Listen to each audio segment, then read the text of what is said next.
आज या पाणी दौऱ्याच्या निमित्ताने मागे काय झालं याच्यापेक्षा हा सूर्य, हा जयत्रथ हे दाखवण्याकरता खऱ्या अर्थाने आपण या पाणी दौऱ्याचा उद्देश ठेवलेला आहे. आपल्याला सगळ्यांना कल्पना आहे, कुठलाही प्रकल्प करायचा असेल तर त्याच्यासाठी संघर्ष हा असतोच. आणि भागवत पाटलांनी सुरुवातीला ते सांगताना कदाचित विसरून गेले, पण सुरुवात करताना सुद्धा या प्रकल्पाबरोबर पुनर्वसन सुद्धा झालं पाहिजे. 700 लोक कोंडेल होता तुमले, 800 लोक 700 ने 800 होता वाटत आहे. याद नाही मला आधी 801 24 तास कोंडेल होता होते बी. हा आणि पाखरे बी 3 टाइम लागते ना तुम्ही मग कसं करायला झालं त्याच. पण सुरुवात ही त्यांच्या माध्यमातून, संघर्षाच्या माध्यमातून आपल्याला सगळ्यांना या प्रकल्पाच्या सुरुवातीलाच बघायला मिळाली. 98ला प्रकल्पाची मान्यता मिळाली. त्याच्यानंतर माझ्या माहितीनुसार 99ला त्याची पहिली सुधारित प्रशासकीय मान्यता मिळाली. त्याच्यानंतर 2004ला दुसरी सुधारित प्रशासकीय मान्यता मिळाली.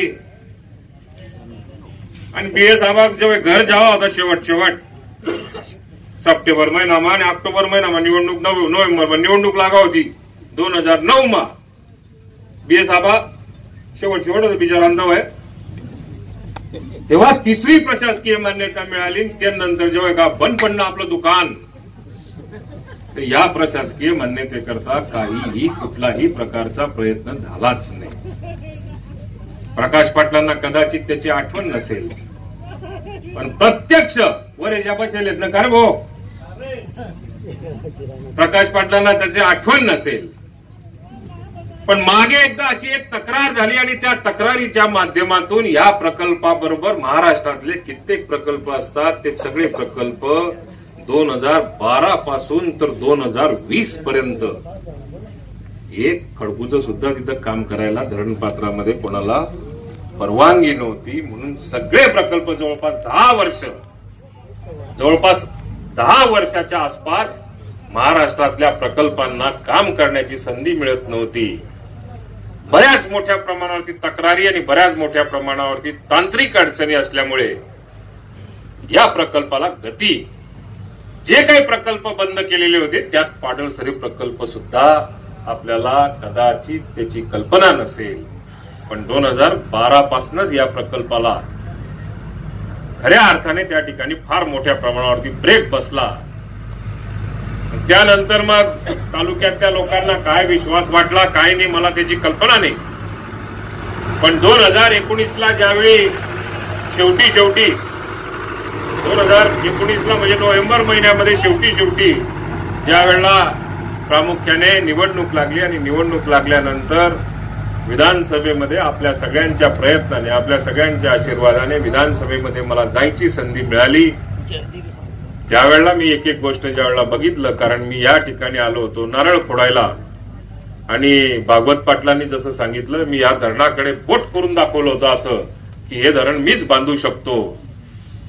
बोलान टाइमले ते बोलाय गेलं, पण जेव्हा पापड पेलना पडणार मला 3 वरीस माले आणि त्या प्रकाश पाटीलले आणि त्या डिपार्टमेंटना लोकेसलेच माहिती की काय काय पापड पेलना पडेल या बनगी जायला माले. कारण अजित पवारांच्या माध्यमातून, अजितदादांच्या माध्यमातून ज्यावेळेला मंत्रिमंडळामध्ये काम करण्याची, विधानसभेमध्ये काम करण्याची संधी मिळाली, त्यावेळेला एक सूत्र मात्र त्यांच्या माननीय अजितदादांच्या माध्यमातून संधी मिळाली. तर त्यासाठी एक सूत्र मला सर्वात मोठं शिकायला मिळालं. मी त्या अगोदरही प्रयत्न करायचो, त्या अगोदरही राजकीय क्षेत्रात काम करायचो, पण बऱ्याचदा, कारण मी भारतीय जनता पार्टीचं काम जवळपास 25 वर्ष केलेलं आहे आणि 25 वर्ष काम करत असताना मला एक गोष्टीची कल्पना होती, भलेच 4 कामं झाले नाही तरी धरण बाजूला राहिलं तरी मग कोणा लगीन मान, कोणा मोहत माझ्याही संपट आणणार 3 वाजापासून 6 वाजालो. हाही काम मात्र मी चांगलं करेल होतो, शिकेल होतो. बरोबर आहे का आप्पा? बाकीच्या लोकांना काही का होईना, पण लग्नेच जावान, मग मौतीसवर जावान, मग तडे बसान, मग तडू घेवान, भाषण देवा, हे धरण मी बांधणार आप्पा, हाही काम शिकेल होतो. पण अजितदादांच्या नेतृत्वात ज्यावेळेला मला काम करण्याची संधी मिळाली त्यावेळेला त्यासनी मला पहिले अपॉइंटमेंट दिली होती 7 वाजता, आणि मी ते उठत 9 वाजता, 7 वाजता भिडसू कसा. पण त्या माणसाचं कौतुक महाराष्ट्रामध्ये कुठल्याही पक्षाचा नेता करतो. 6 वाजता स्टार्ट होतो आणि 6 वाजेपासून 9 वाजेपर्यंत आपली जी प्रशासकीय कामं असतात, व्यवसायाची कामं असतात, स्वतःची कामं असतात, ती 6 वाजेपासून 9 वाजेपर्यंत प्रत्येक अधिकाऱ्याशी चर्चा करणे, अधिकाऱ्यांना बोलवणे, त्याच्यावरती मार्ग काढणे आणि दिवसभर त्या प्रयत्नांमध्ये सकाळी जी चर्चा झाली असेल त्याच्यावरती इम्प्लिमेंट करण्याच्या दृष्टिकोनातून दिवसभर त्याचा वापर करणे, हे जे सूत्र मला बघायला मिळालं त्यावेळेला प्रकाश पाटलांना मी कधी कधी ते सुद्धा डोळे चोळत चोळत उभे राहायचे. ते काही सवय वेगळी दिसले. 7 वाजताच फोन करतो. काही काही कार्यकर्त्यांना मी अजूनही 7 वाजता फोन करतो. 7 वाजता फोन केल्यानंतर तू भागवत पाटील निम्मे जपेलच सापडेल मला आजपर्यंत. 7 वाजताच फोन करायचा. आणि प्रकल्पाविषयी आज दिवसभरामध्ये आपल्याला काय करायचं, उद्या दिवसभरामध्ये काय करायचंय, काल आपली चर्चा झालेली आहे त्याच्यावरती तोडगा काय आहे, हा ज्या वेळेला सातत्याने प्रयत्न सुरू झाला त्यावेळेला मला अभिमानाने या ठिकाणी सांगावंसं वाटतं की या प्रकल्पावरती असलेले कन्सल्टंट, या प्रकल्पावरती पार ज्युनियर इंजिनियर पासून डेप्युटी इंजिनियर पासून कार्यकारी अभियंत्यांपासून तर पार ईडीन पर्यंत, एसी असतील, चीफ इंजिनियर असतील, आपल्या तापी महामंडळाचे ईडी असतील, या सर्वांनी या प्रकल्पाकरता मागच्या 3-3.5 वर्षामध्ये अतोनात प्रयत्न केले. मित्रांनो, कदाचित याची आपल्याला कल्पना नसते. आता या ठिकाणी ज्या पद्धतीने सुप्रमा मिळाली अण्णा आंदोलन करणं गैरच सोपं. 5-50 लोक जमाल लेवून पण साठी हो. एक एक कागद तयार करायचा, एक एक कागद तयार करताना एक एक डिपार्टमेंटची त्या ठिकाणी मान्यता घ्यायची, सर्व गोष्टीचं सोंग करता येतं. पण पैसा कसा उभा करायचा याची आपल्याला कल्पना नसते. आणि पैसा उभा करत असताना आपल्याला स्वतःचं घर जरी चालवायचं असेल तरी सुद्धा आपल्याला 200 रुपये जर का रोजाने जावं लागलं तर त्या 200 रुपयामध्ये आपला परिवार कसा चालेल याचा हिशोब लावा लागतो आणि त्या पद्धतीने आपल्याला खर्च करावा लागतो. 200 रुपये मिळवायचे जर का असतील रोजे तर त्या 200 रुपयाकरता 4 घरं आपल्याला पहिल्यांदा आदल्याच दिवशी 4 ठिकाणी फिरावं लागतं. कुठला तरी वकाल येणार पडत आणि तो वकाल यावानंतर मग दुसरा दिन तो कामले जात आणि कामले जावानंतर आपो 8 दिन मध्ये ना वक्का पाहिजे ना घासोळ इकानंतर तो पैसा 8 दिन मध्ये का 15 दिन मध्ये का महिनामध्ये त्या 200 रुपया आपले आज काम करानंतर काली सकाळीच भेटतीनी आणि काही गॅरंटीनी, पण त्या 4 दिन मध्ये भेटतस का 15 दिन मध्ये भेटतस. अशा परिस्थितीचं आपलं स्वतःचं वैयक्तिक ज्या वेळेला जीवन असतं तसंच आपण जर का या प्रकल्पाकडे बघितलं तर आपल्याला एक गोष्ट लक्षात येईल की आपला प्रपंच चालवायला कष्ट करून एक तर पैसा उभा करावा लागतो तेव्हा आपलं कुटुंब चालतं. त्याच पद्धतीने एखादा प्रकल्प जर का असेल तर या प्रकल्पाला पैसा उभा करायचा. मग या प्रकल्पाकरता किती घरं आपल्याला फिरावे लागतील, या प्रकल्पाकरता आपल्याला किती प्रकारच्या अडचणी आहे, या अडचणी 2019 मध्ये प्रामुख्याने आमची ही सगळी टीम जी होती यांच्याबरोबर बसायचं, चर्चा करायची, पाठपुरावा करायचा. दर मंगळवार, बुधवार, गुरुवार 3-3 दिवस मुंबईला येऊन बसायचं. यांना तिकीट असायचे नसायचे, कन्फर्म असायचे नसायचे, रात्र प्रवास कदाचित करायचे, रात्र प्रवास करून सकाळी यायचे, तसेच आंघोळ करायचे, परत मीटिंगला जायचे. वरती गेल्यानंतर हे अपुरं, ते अपुरं, रोज कागदी जात तरी सुद्धा ते अपुरच. अशा पद्धतीची भूमिका मंत्रालयाच्या स्तरावरती ते चुकीचं करतात. मी असं अजिबात म्हणणार नाही, कारण मंत्रालयामध्ये काम करत असताना त्या सगळ्या गोष्टींचा विचार केला जातो. केवळ फक्त भितडे बांधायचे, धरण बांधायचं, उद्या जर का या प्रकल्पामध्ये कुठल्या प्रकारचं नुकसान झालं, काहीतरी अडचण आली तर त्या मंत्रालयातल्या अधिकाऱ्यांना आपण घरी बसतो आटे फक्त देखाल येतो पूर कितला होणार काय होणार, पण त्या मंत्रालयातल्या अधिकाऱ्यांना किंवा इथल्या अधिकाऱ्यांना फाशीवर जावं लागतं. म्हणून ते सगळ्या अँगलने तपासतात, सगळ्या बाबी तपासल्या जातात आणि त्याच्यामध्ये जास्तीत जास्त कशी सेफ्टी आपल्याला करता येऊ शकते हा एक प्राधान्याने त्या ठिकाणी विचार केला जातो. आज या सगळ्या याच्यामध्ये काम करत असताना प्रकल्पाला ज्या वेळेला आपल्याला प्रकाश पाटलांनी सांगितलं आणि प्रकाश पाटलांनी सांगितल्यानुसार याला ज्या वेळेला सुरुवातीला हातात घेतल्यानंतर याची मूळ अडचण जी होती की याला प्रशासकीय मान्यता जर का आपण मिळाली नाही किंवा ही प्रशासकीय मान्यतेसाठी आपण जर का प्रयत्न केले नाही तर कदाचित हे धरण कधीही बांधलं जाऊ शकत नाही. हे एक ज्या वेळेला लक्षात आलं त्या दिवसापासून आम्ही कामाला लागलो आणि नंतर या प्रशासकीय मान्यतेला सुरुवातीच्या काळामध्ये 2021-22च्या दरम्यान या प्रशासकीय मान्यतेची किंमत जवळपास 2300 कोटी रुपये झाली आणि 2300 कोटीला आपण प्रशासकीय मान्यता घ्यायची का असा एक प्रश्न निर्माण झाला. कोरोना काही संपत नव्हता आणि मिटिंगा काही भेटत नव्हत्या. आज 1.5 वर्ष मला सांगताना अभिमान वाटतो की 1.5 वर्ष मी निवडल्यानंतर 1.5 वर्ष या घरातून त्या घरात जायला सुद्धा आपल्याला परवानगी नव्हती. त्या 1.5 वर्षामध्ये काम कसं करायचं हा सर्वात मोठा प्रश्न होता. कारण प्रत्येकाच्या जीवाला धोका होता. जायला यायला काही साधन नव्हतं. अधिकारी वेळेवरती सापडत नव्हते आणि सापडले तरी सुद्धा त्यांच्या जीवाला धोका असल्यामुळे प्रत्येक कागद मिळवण्याकरता आता जे नॉर्मल पद्धतीने आपल्याला प्रयत्न करावे लागतात त्यावेळेला 5 पटीने करावे लागायचे. वेळ आली तर माझ्याबरोबर कोणी जर का नसलं तर मी काही आमदार झालेलो आहे असा विचार करायचो नाही. स्वतःच गासोडं उचलायचो आणि त्यांच्या समोर ठेवून द्यायचो.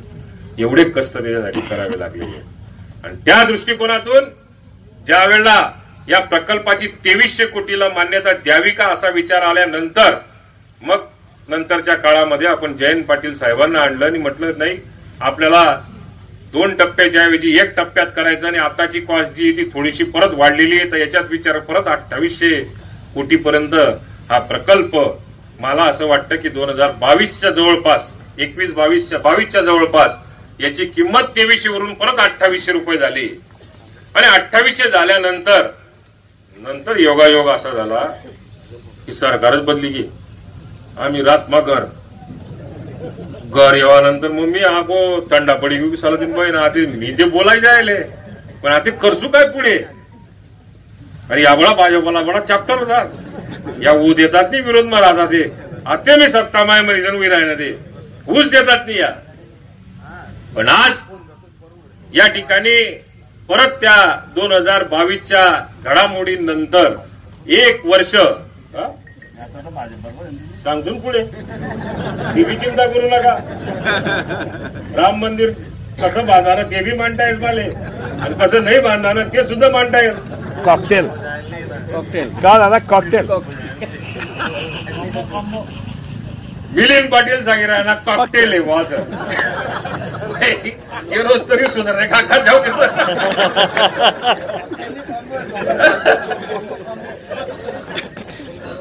मग आमच्या समोर सगळ्यात मोठा प्रश्न निर्माण झाला की आता 2800 कोटीला सुप्रमा घ्यायची का आणि त्यात सरकार गेलं.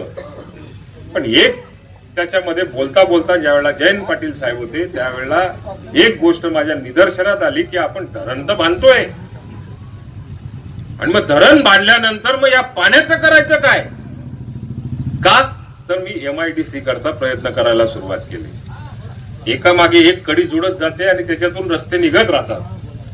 मी MIDC करता ज्यावेळेला प्रयत्न करायला लागलो त्यावेळेला MIDC मध्ये काही उद्योजकांनी मला असा प्रश्न विचारला की तुमच्या इथं पाण्याचे सोर्सेस काय.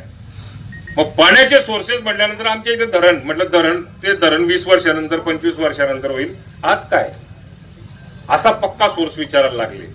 मग मी त्यावेळेला धरणाच्या PR पाटलांशी आणि अधिकाऱ्यांशी बोललो की आपल्याला हे पाणी तर अडवलं जाईल पण या पाण्याचा आपण उद्योग क्षेत्रामध्ये त्यांच्यापर्यंत पोहोचवायचं असेल किंवा शेती क्षेत्रामध्ये पोहोचवायचं असेल शेतीसाठी पोहोचवायचं असेल तर काय करू शकतो माहिती काही नाही आहे.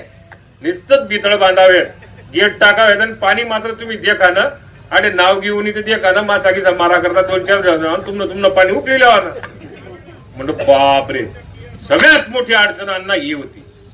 अजून 4 वर्ष धरण झालं नसताना तरी मी मान्य केलं असतं. पण जर का धरण बांधल्यानंतर आता मी नंदुरबार जिल्ह्याचा पालकमंत्री आहे. नंदुरबार जिल्ह्याचा आमदार आपण या ठिकाणी सगळ्यांनी मिळून या तालुक्याने करून दाखवलेला आहे. एवढे विद्वान लोक आपल्या अंमळनेरमध्ये इतके पराक्रमी लोक आपल्या अंमळनेरमध्ये त्या जिल्ह्यामध्ये नंदुरबार जिल्ह्यामध्ये मी ज्यावेळेला पालकमंत्री म्हणून अण्णा काम करायला गेलो त्यावेळेला एक नजर माझ्यासमोर पहिलंच गेल्या प्रश्न जर का आला तर बुराई उपसा सिंचन योजनेकरता दादा आम्हाला मान्यता मिळवून द्या. मिळून देतोय.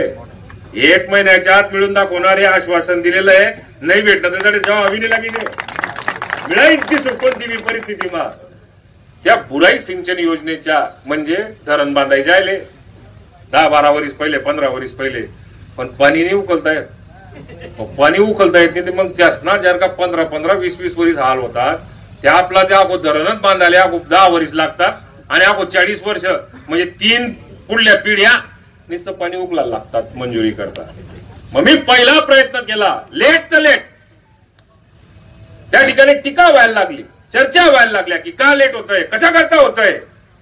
काही लोक ते असा मंत्री राहायचं काय उपयोग असा बी कागदे उघडे तरी भय ना या नाटके करणारा हे तुम्ही बंद करायला पाहिजे. पहिले या कवडीला कामणार राहतात नाही कोठे कवडीला कामणार राहतात नाही पण नवटंकी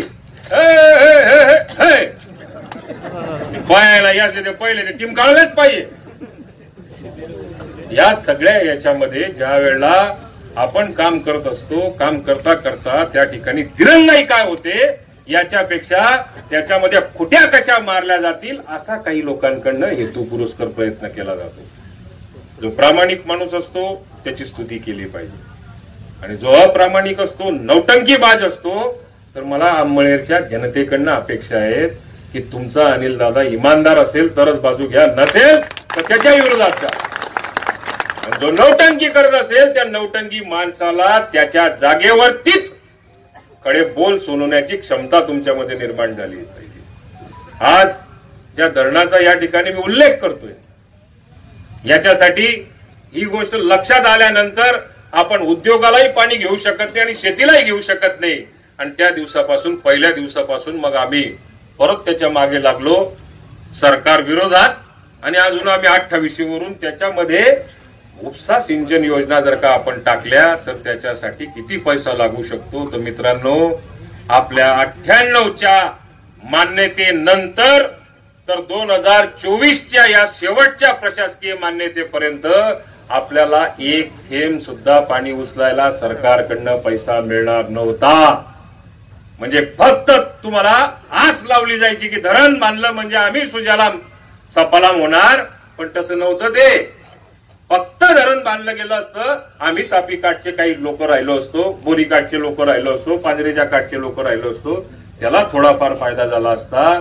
पण जो ड्राय झोन मध्ये आपला शेतकरी राहत असेल तर त्याचं काय करायचं हा ज्यावेळेला माझ्यासमोर प्रश्न निर्माण झाला त्यावेळेला त्याच्यामध्ये आपण उपसा जलसिंचन योजनेचा समावेश केला आणि जवळपास या 5,000 कोटीमध्ये 1,500 कोटी रुपयाच्या उपसा जलसिंचन योजनेचा कामाचा समावेश झाला आणि तो समावेश झाल्यानंतर आता आपल्याला कुठेतरी दिलासा आहे ते 2 वर्षात हो का 5 वर्षात हो का 10 वर्षात हो हे धरण परंतु शेतापर्यंत पाणी आपल्याला प्रत्येकाच्या नेता येऊ शकतं. या पद्धतीची मान्यता या सुधारित प्रशासकीय मान्यतेमध्ये आपल्याला सगळ्यांना बघायला मिळाली. हे सगळं करत असताना चालत असताना एक गोष्ट सुधारित प्रशासकीय मान्यता मिळणे म्हणजे काय काय एवढी मोठी गोष्ट काही दिव्य म्हणजे ज्यांनी 5-5 सारंगखेडा सुनवाडे निम्न तापी शेळगाव याच्यापैकी फक्त उपसा सिंचन निम्न तापीचं अजूनही कोणत्या नवीन माहिती सांगितली. तापीच्या उगम स्थानापासून तर महाराष्ट्राच्या या गुजरातच्या बॉर्डर पर्यंत जेवढे सिंचन प्रकल्प झालेले आहेत त्याच्यात केवळ फक्त निम्न तापी पाडळसरे प्रकल्पालाच एकट्या प्रकल्पाला आजच्या तारखेला उपसा जलसिंचन योजनेची मान्यता आहे. एकाही प्रकल्पाला आजही नाहीये आणि अजून 2-4-5 वर्ष कधी होती ती भगवंताला माहिती परंतु कोणालाच मान्यता नाहीये. ते आपण सगळ्यात मोठी उपलब्धी या ठिकाणी करून घेतली. या सर्व याच्यामध्ये याला जर का आपलं स्वतःचं कौशल्य लावलं या कामामध्ये आपण स्वतःला जर का झोकून घेतलं तरच या सगळ्या गोष्टी कळत असतात. काही गोष्टी केवळ फक्त राजकारणाला राजकारण करायचं असतं. राजकारणाचं कारण संपल्यानंतर आपण समजा जर का काम करणाऱ्या माणसाच्या मागे जर का उभं राहिलो तर कदाचित त्याचे फायदे लॉंग टर्म आपल्याला फार मोठ्या प्रमाणावरती होऊ शकतात. आणि या सगळ्या गोष्टी चालत असताना या प्रकल्पाची मान्यता ठेवण्याकरता म्हटलं आता पहिला टप्पा तर आहे की याला जर का आपण सुधारित प्रशासकीय मान्यता म्हणजे काय हे काही विशेष नाही. मी बोलता बोलता विसरून गेलो. काही असे असतात माजी आमदार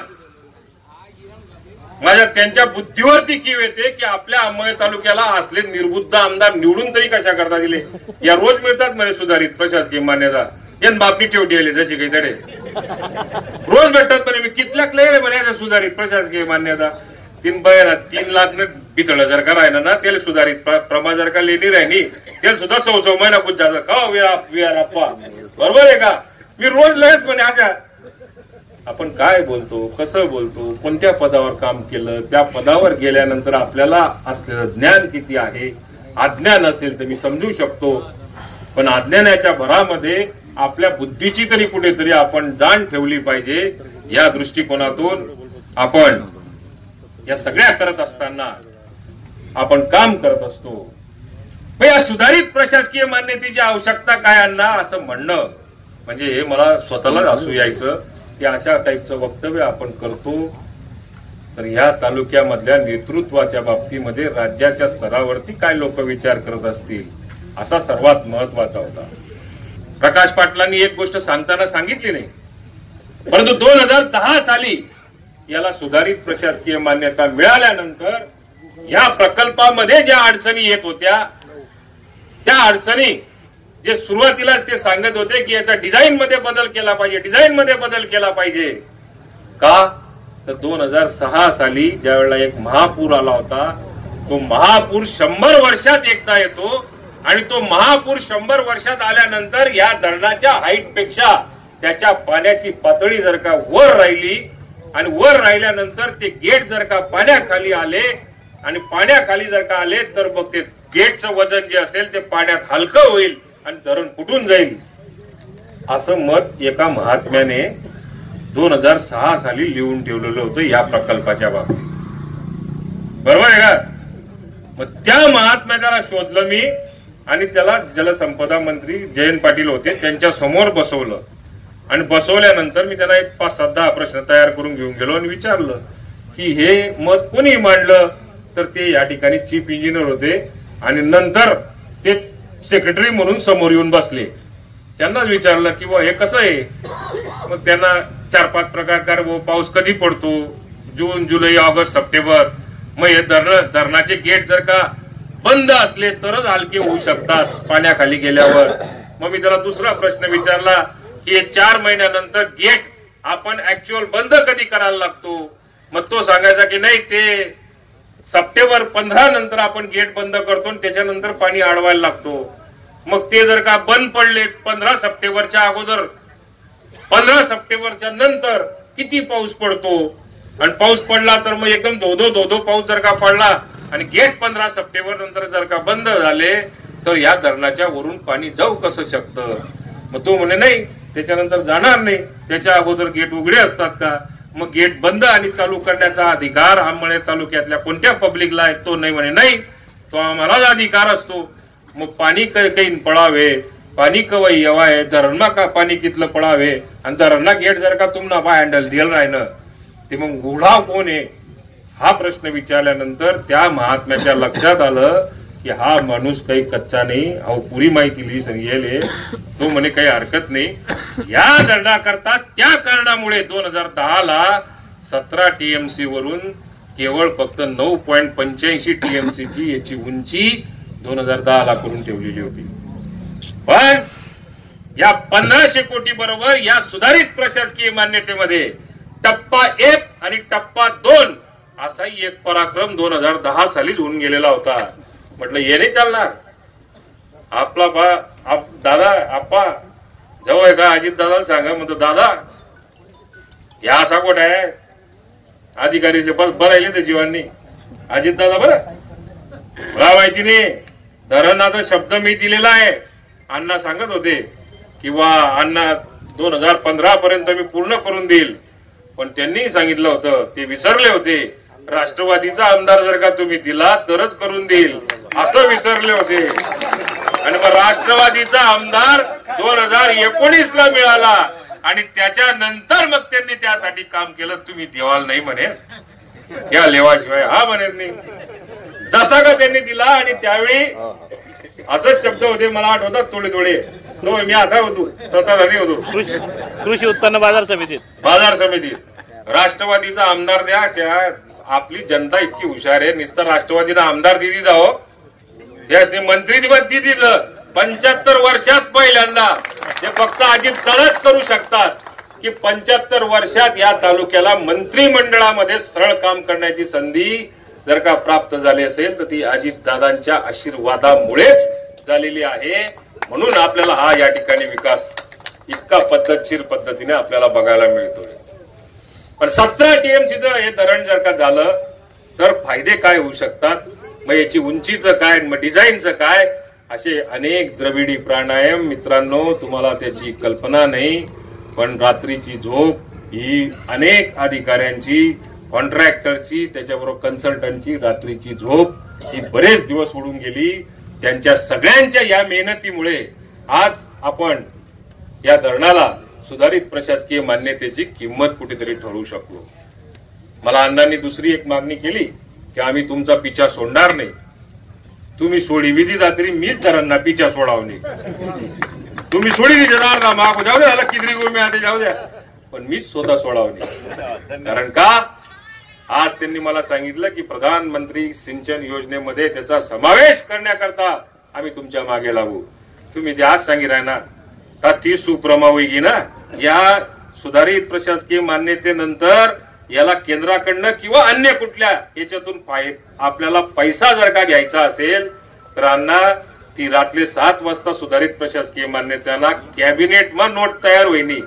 त्यांना दुसरा दिन थोडंसं आम्ही आनंद व्यक्त करा, जपणूक गिपणूक जेवण खावण करत पद्धतशीर हातात आता फिरायला गोत मजा मारली ती एक दिन. तिसरा दिन पासून 800 कागदे लागतात. त्याला 800 कागदे दिल्लीच्या सीडब्ल्यूसीच्या ऑफिसला पोचवायला सुरुवात होऊन गेली. कदाचित पुढच्या आठवड्यामध्ये ते जे 800 कागद आहेत त्यातले 2-250 जे राहिलेले आहेत ते कदाचित पुढच्या 8-10 दिवसामध्ये कागदे म्हणजे निसा काळा ना त्यांनी व्हॉट्सअप कर द्यावा ना असं नाही. त्यांना बरोबर एक एक गोष्टीचा, एक एक वाक्याचा, एक एक ओळीचा त्या ठिकाणी विचार केला जातो आणि तो बारकाईने 4-5 अधिकारी बसतात, कन्सल्टंटचे 4-5 माणसं बसतात. एक एक कागद, एक एक कागद, एक एक कागद तो वाटत वाटत तो ऑनलाईन त्याला सबमिट करायचा असतो. अण्णा सुधारित प्रशासकीय मान्यता मिळाली त्याच्या 3ऱ्या दिवसापासून तापी महामंडळाचे अधिकारी रात्रंदिवस प्रयत्न करतायत आणि आपल्या सीडब्ल्यूसीला त्याच्या मान्यतेकरता त्यांची प्रक्रिया सुरू झालेली आहे. बऱ्याचदा असं व्हायचं मनापायनच काही काही लोक ऐकले आणि तेच भाषण बाहेर टोकी आहेत. मी सांगण्यात बंद कर तिथं, मी तुला फोन होणार काय व्हाय ना, तुम्ही मला विचारा ना. मी म्हणतो काही वो आणि वो काही खरं नाही. असंही एक जण बोल जा रे तुम्ही 1.5 महिना पहिले काही खरं नाही.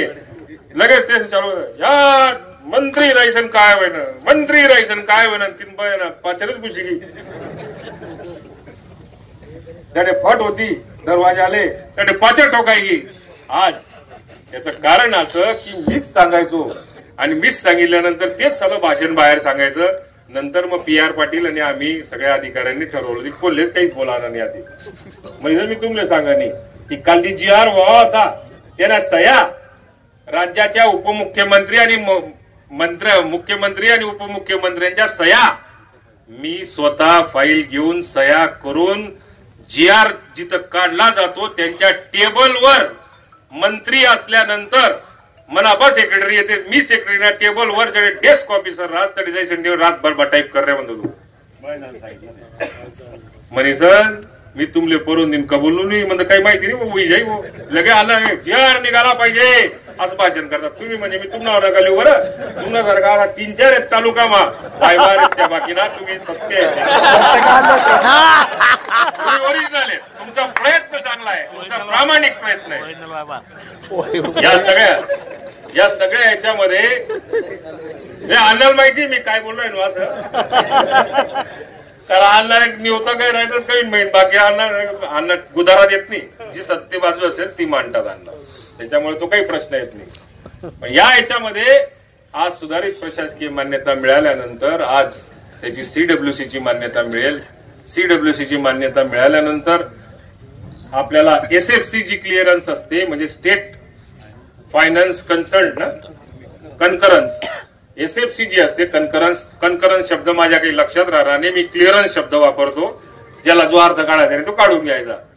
म्हणून एसएफसी मिळाल्यानंतर म्हणजे राज्याचा हिस्सा याच्यामध्ये किती असा असला पाहिजे, तो राज्याचा हिस्सा ठरवला जातो. त्याचं एक पत्र तयार करून ते दिल्लीला पोहोचवलं जाईल, सीडब्ल्यूसीची मान्यता घेतली जाईल आणि मग त्याच्यानंतर सरकारची निवडणूक नाही लागली तर मला असं वाटतं की ती पीएमकेएसवाय किंवा अन्य कुठल्याही योजनेमध्ये आपल्याला ह्या प्रकल्पाकरता पैसा मिळवता येईल.